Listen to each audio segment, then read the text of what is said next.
धनंजय जी, ये जो प्रकरण है वो तो गले की फांस आप लोग को 2023 के चुनाव में भी बना। अब ये गिरफ्तारी हो गई है, मुश्किलें और बढ़ेंगी कांग्रेस के लिए। कई सवाल हैं जो कि कोषाध्यक्ष, क्योंकि एक पार्टी का महत्वपूर्ण पद है और फंड एकत्र करना और ये सब भी जिम्मेदारी होती है, लेकिन ये सारी चीज़ें अगर घोटाले से जुड़ जाएं तो पूरी पार्टी ही कटघरे में खड़े हो जाएगी। ऐसे सवाल अब का सामना कांग्रेस को करना पड़ेगा। देखिए, सबसे बड़ी बात नरेंद्र मोदी जी के कहने से कोई घोटाला नहीं हो जाए। मुझे तो बड़ा शर्म आता है इस देश के सर्वोच्च व्यक्ति के ऊपर में, देश के प्रधानमंत्री हैं और कितना झूठ बोलते हैं। अगर प्रधानमंत्री जी कोई आरोप लगा रहे हैं तो उनके पास तथ्य होना चाहिए ना, और उनके पास तथ्य था शराब घोटाले का, कोयला घोटाले का, चावल घोटाले का। तो मुझे लगता है कि नरेंद्र मोदी जी को ईडी सीबीआई को अपने तथ्य दे देने चाहिए थे। ईडी सीबीआई को जांच करने में, तथ्य ढूंढने में मेहनत करने की जरूरत नहीं पड़ता, लेकिन चूंकि झूठ की कोई हाथ और पैर नहीं होता है और जांच एजेंसी भी केंद्र की है और आरोप भी नरेंद्र मोदी जी ने लगाया, तो ये तो इस देश के लिए बहुत शर्मनाक स्थिति है कि देश के सर्वोच्च पद पर बैठा व्यक्ति इतना झूठ बोलता है विपक्ष के खिलाफ, इतने षड्यंत्र रचते हैं, इतने प्रोगंडा करते हैं और जांच एजेंसियां उसके तथ्य को ढूंढती है। भाई विमल चोपड़ा आरोप लगाए, भाजपा के प्रवक्ता हैं, उनको तथ्य की आवश्यकता नहीं है, आरोप लगा सकते हैं, लेकिन प्रधानमंत्री पद एक जिम्मेदार पद होता है कि आप जो बात कह रहे हैं उसमें तथ्य होने चाहिए, उसका आधार होना चाहिए, तो ही आप बात करेंगे ना, हल्की बात नहीं होनी चाहिए। ठीक है, अभी जांच हो रही है, लेकिन हाँ। अरे जांच की बात की, जब प्रधानमंत्री जी कह दिए तो तथ्य होगा तो कहेंगे ना। अब जांच एजेंसी ढूंढ रही है बेचारे, नरेंद्र मोदी जी के झूठ को सच साबित करना जांच एजेंसी के लिए बड़ी चुनौती है। मैं इस बात के इसलिए कह रहा हूँ कि जिम्मेदार पद बैठे ना, कोई विष्णु साय जी उसमें प्रदेश अध्यक्ष होते हैं, अरुण साहू जी प्रदेश अध्यक्ष बोले होते, समझ में आता है।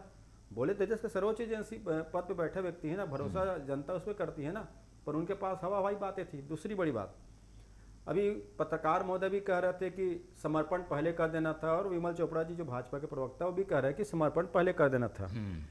मतलब दोनों के बयान से तो समझ में आ गया कि इस देश की जांच एजेंसियां कितनी निकम्मी और कितनी कमजोर है कि तथाकथित जो घोटाले का आरोप रामगोपाल अग्रवाल जी पर लगा है, तो 3 साल तक आप पकड़ नहीं पाए, खोज नहीं पाए, तो किस बात की जांच एजेंसी और किस बात के आपके ताकत है? तो जांच एजेंसियों को जो प्रमुख लोग हैं इनको हटा देना चाहिए पद से तत्काल।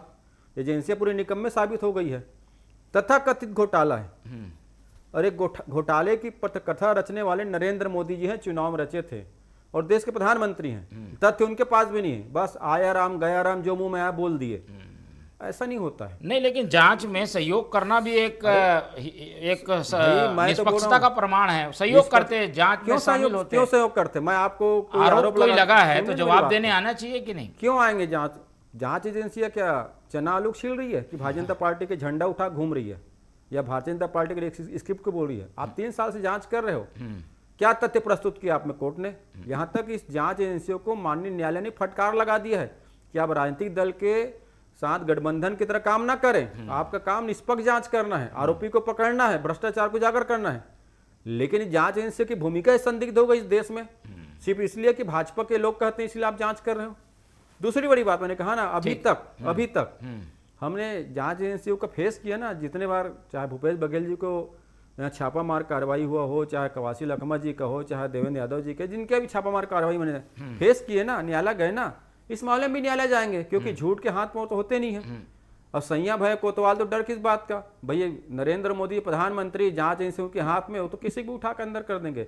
अगर जांच एजेंसियां निष्पक्ष काम करती तो मुझे लगता है कि भारतीय जनता पार्टी के सरकार में जो वर्तमान में घोटाले हुए हैं, जो मंत्री हैं रजवाड़े जी, जिनके यहाँ साड़ी घोटाला हुआ, सामान खरीदी घोटाला हुआ और न जाने कितने प्रकार घोटाले हुए, पीडब्ल्यूडी मंत्री अरुण साहू जी का जो 91 लाख रुपए का गड़बड़ियां सामने आई, स्वास्थ्य मंत्री जी की यहाँ गड़बड़ियां सामने आई, शिक्षा मंत्री, तो माना जाता है कि जांच एजेंसियां निष्पक्ष काम करी, लेकिन इनको विपक्ष को टारगेट करना है। और इस देश का दुर्भाग्य है कि जिम्मेदार व्यक्ति झूठ बोलते हैं और जांच एजेंसियों के लिए मजबूरी उनके झूठ को सच साबित करना। ठीक है।